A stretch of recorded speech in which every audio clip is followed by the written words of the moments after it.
we are back at the 1993 Ford F250, and we are changing out the starter. Let's get this shit done, man. So originally,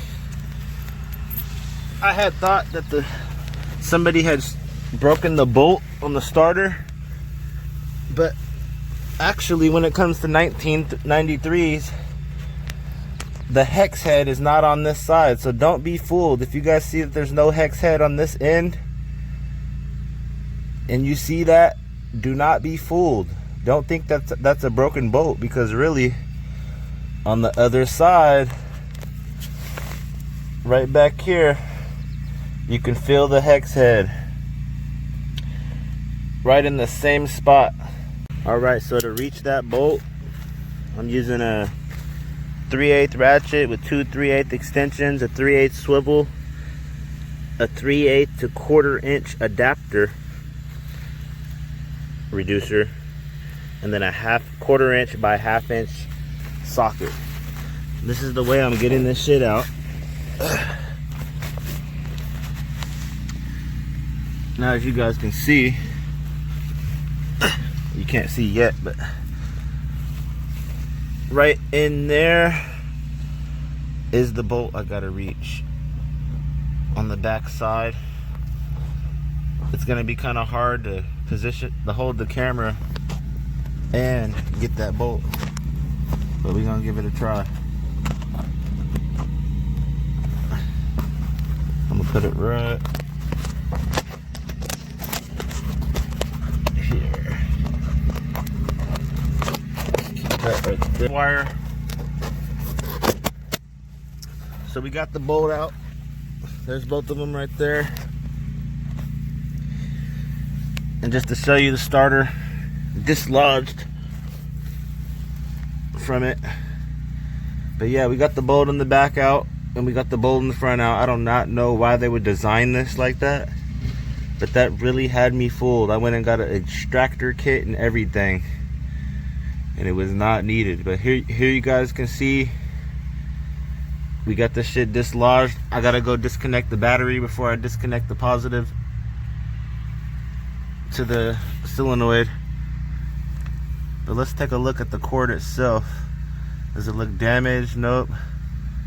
Everything looks good. So whenever you're messing with anything electrical, you always want to disconnect the battery.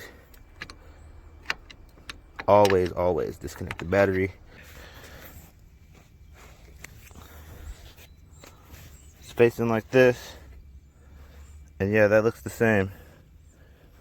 That cord goes up like that. Yep, all that looks the same. Big cord goes there. So when you guys are taking off your old starter, the big wire comes off of this one, the small wire comes off of this one. This one is a 10mm bolt. This one is a 12mm bolt. So take those off and replace with your new ones.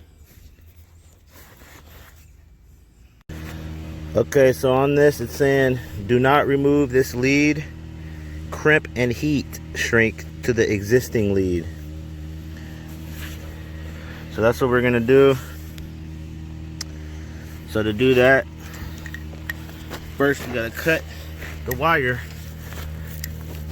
You gotta cut the wire first, which I'm gonna do right now. Here's our existing lead. I'm gonna just cut it right here, and then I'm gonna cut a slit into the rubber about 1/4 inch down to expose the wires, and then we're gonna crimp the wires into the new one. All right, like that, we got the wires exposed. That's exactly how we want it. Now let's get our new wire. New wire right here.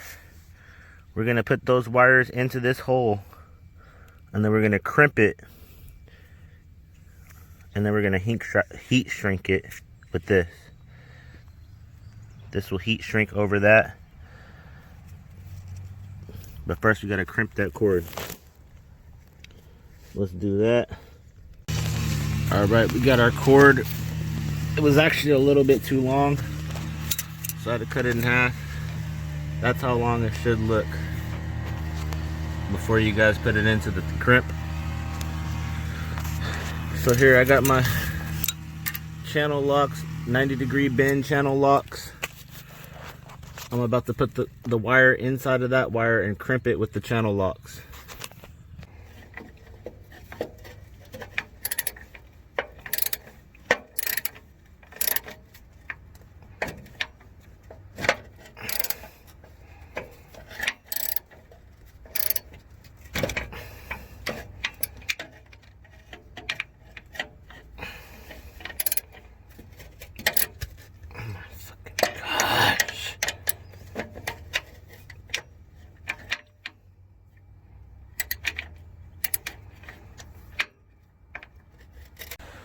All right, let's connect our positive back up.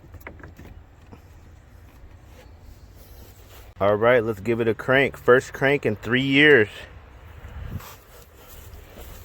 Brand new starter, so we should hear some noise this time. You see what it is, man? We got the car started, man. The engine is running. Let's do it. After sitting for 3 years, your boy D11 Auto got the truck started, man. Come on. I know you guys see it. Brand new starter installed. After doing a tune-up and after getting a brand new starter installed on this, we got it running, man. It's finally running.